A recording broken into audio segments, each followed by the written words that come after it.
Bom, meus amigos, recentemente eu resolvi maratonar o último 007 que tivemos do Daniel Craig, né? Então, começando ali com 007 Cassino Royale, depois Quantum of Solace, Skyfall contra Spectre e, por fim, Sem Tempo para Morrer. Cara, olha, vou te falar uma coisa. São filmes que envelheceram bem, né? Não que estejam velhos. Claro, os primeiros sim, talvez do Skyfall para trás. Mas olha, eu vou te falar, assistindo esses filmes, e eu já vi os outros 007, já vi todos já, inclusive. Claro, alguns já faz um tempinho, já faz uns 5 anos que eu vi. Eu acho que o ano passado eu vi o anterior do Daniel Craig, lá, o Pierce Brosnan, sei lá como pronuncia o nome dele, toda vez eu esqueço. Mas enfim, ele foi o 007, inclusive, da minha geração ali, né? 007.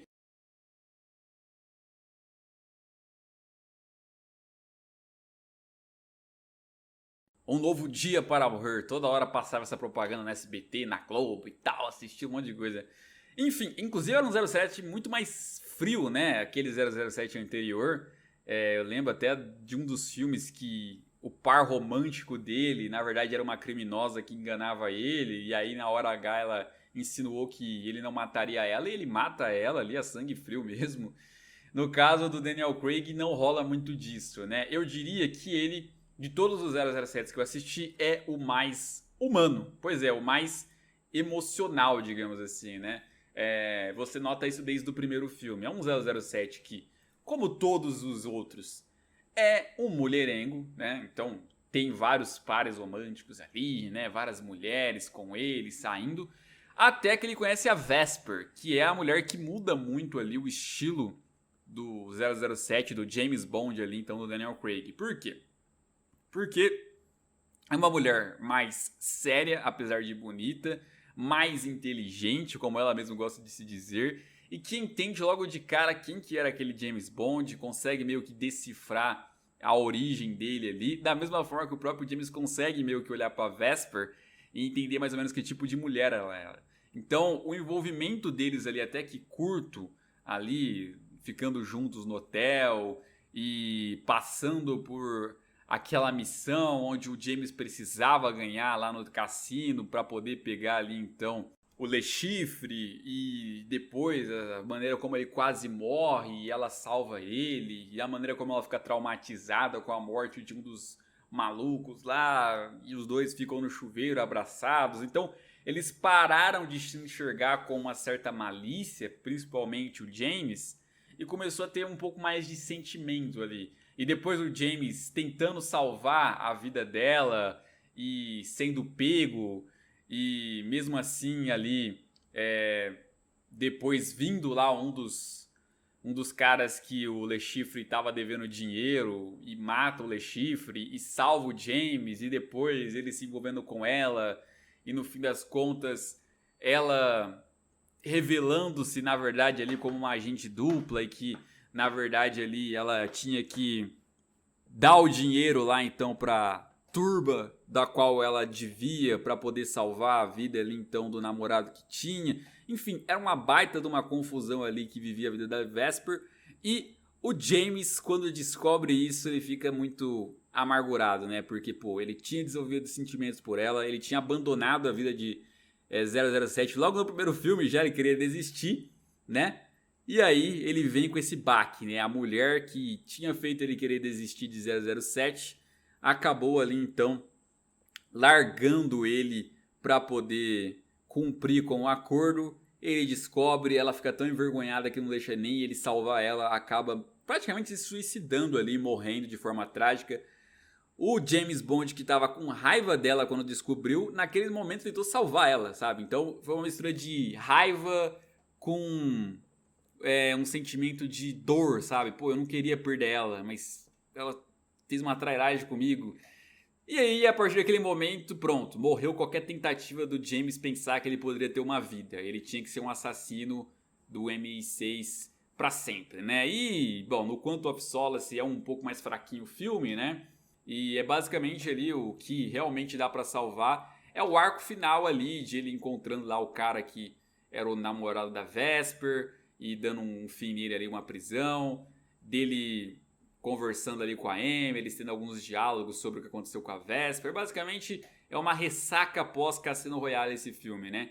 E no Skyfall é interessante também porque ele lida com a relacionamento com a Amy, né? Um relacionamento que eu quero dizer como se fosse de chefe e funcionário, de mãe e filho, porque um agente anterior, a Amy, teria meio que traído ele, entre aspas, tomado uma escolha que acabou fazendo com que esse cara quisesse se voltar contra ela no futuro. E no começo do filme ela toma também uma escolha que prejudica o James Bond e ele poderia ter se revoltado com ela. Ele opta por ficar do lado dela. A gente até conhece a casa onde o James foi criado no começo ali então da sua infância lá na Escócia. E ele protegendo a Amy até os minutos finais, toda a dedicação que ele tem ali, a nova equipe que é apresentada para ele também, o que e algumas referências ali que eu acho bem legais também. Então assim, o carro clássico sendo trazido também no final do filme foi muito interessante. E no final a Amy acabando falecendo ali, mais uma perda, mais algo sentimental para esse James Bond ter que ter, né? No filme anterior, inclusive, lá então um dos aliados dele também acabou tendo que ser morto e ele tendo que jogar o cara na lata de lixo porque não tinha o que fazer. Então, todo o filme ele tem uma perda pesada. No Contra Spectre, que inicialmente, para quem não sabe, era para ter sido o fim, né, o último filme dele, do Daniel Craig como James Bond. É aí quando ele conhece o Blofeld, né, que é o vilão clássico do 007. Nesse arco aí colocam ele como um meio-irmão que é líder ali então da Spectre, que comanda praticamente ali as supremacias do mundo, né? E aí é um arco um pouco mais bem elaborado. Ele tem que se voltar contra o próprio chefe porque não confia em ninguém ali. A Amy manda um recado quando morre para ele tomar cuidado.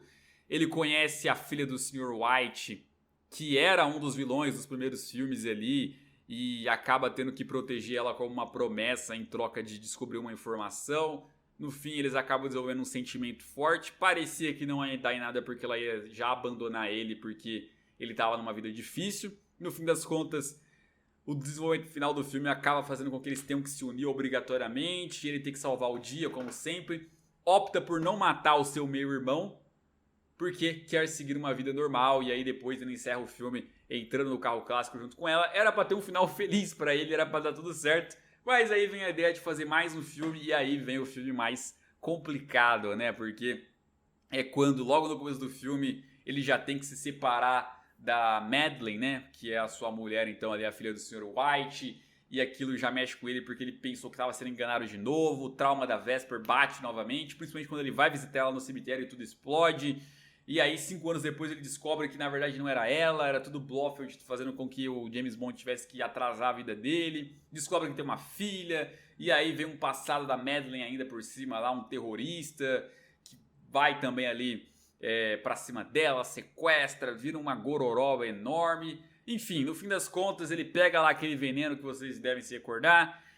Não podia mais se aproximar nunca mais da mulher dele e da filha dele, senão mataria elas, então não tinha outra escolha. Ele teria que morrer lá, então, salvando o dia mais uma vez, fazendo a missão de 007, abrindo lá os painéis para poder serem explodidos, salvar a humanidade daquele veneno maldito e, ao mesmo tempo, também ter um destino final, né? E aí, naquele cenário que ele foi descobrir que era a filha dele, que ele foi ter que se despedir da Madeleine de longe, que ele ouviu que ela tinha a cor dos olhos dele. E, cara, é complicado, né? É um 007 morrendo, é um 007 que não conseguiu ter uma vida. Quando ele ia ter finalmente uma vida feliz, primeiro foi enganado pelo Blofeld, depois acabou tendo que falecer e não tinha o que fazer, porque ele estava envenenado, ele não poderia ficar perto delas. Então, ele nunca conseguiu ter uma oportunidade, né, cara? Ele nunca conseguiu sair dessa missão de assassino, dessa missão de agente. Ele ficou preso desde o primeiro filme, que pensou que ia dar certo, não deu. Aí depois, mais pra frente, dava pra ter dado certo também, não foi, não avançou. Então, cara, nada, mas nada funcionava pra esse 007. E no filme o destino dele só tinha como ser um, né? Não ia ter final feliz. Até poderia ter tido no anterior, mas não ia ter, não dava. Não combinava com o tom. Então, ele teve pequenos momentos de alegria e foi o suficiente. Foi tudo que ele merecia segundo os deuses do universo. Esse 007 tinha que terminar como ele agiu a vida inteira. Como um agente fazendo a missão, salvando o dia e ponto. Família dele que segue em frente, que a filha dele siga com o legado e ponto e acabou. Então assim, é triste, é emotivo, é melancólico, mas eu acho que é pé no chão, acaba sendo mais realista do que os outros, que sempre terminaram de uma forma mais bonitinha. Esse aí não, esse aí se encerra de forma digna. Não sei se o próximo 007 vai seguir na mesma linha, sabe, com a mesma equipe, basicamente só vindo um cara e substituindo o número, que igual aconteceu nesse próprio filme aí com uma mulher vindo, né? Então assim, seria até interessante para manter esse mesmo universo aí de 007, só que com um novo James Bond aí. Claro, poxa, Zé, como que vai ter um outro James Bond? James Bond foi só um, 007 pode ter outro. Vai ter um 007 que não será James Bond? Não, tem que ser James Bond. Tanto que no final do filme eles colocaram, James Bond vai retornar. Mas e se a gente tiver um plot twist? Que James Bond, na verdade, é um código, é um nome fictício de agentes e não exatamente um nome de uma pessoa. Nos filmes, dava a entender que realmente o James era realmente o James Bond. Mas e se a partir de agora não for? E se a partir de agora for um código que eles queiram seguir? Não sei, é uma possibilidade que eles possam abordar para já aproveitar esse universo estabelecido. Mas também se eles fizeram um reboot não tem problema, mas assim, acho que o Daniel Craig ficará marcado como o 007 mais humano que já tivemos.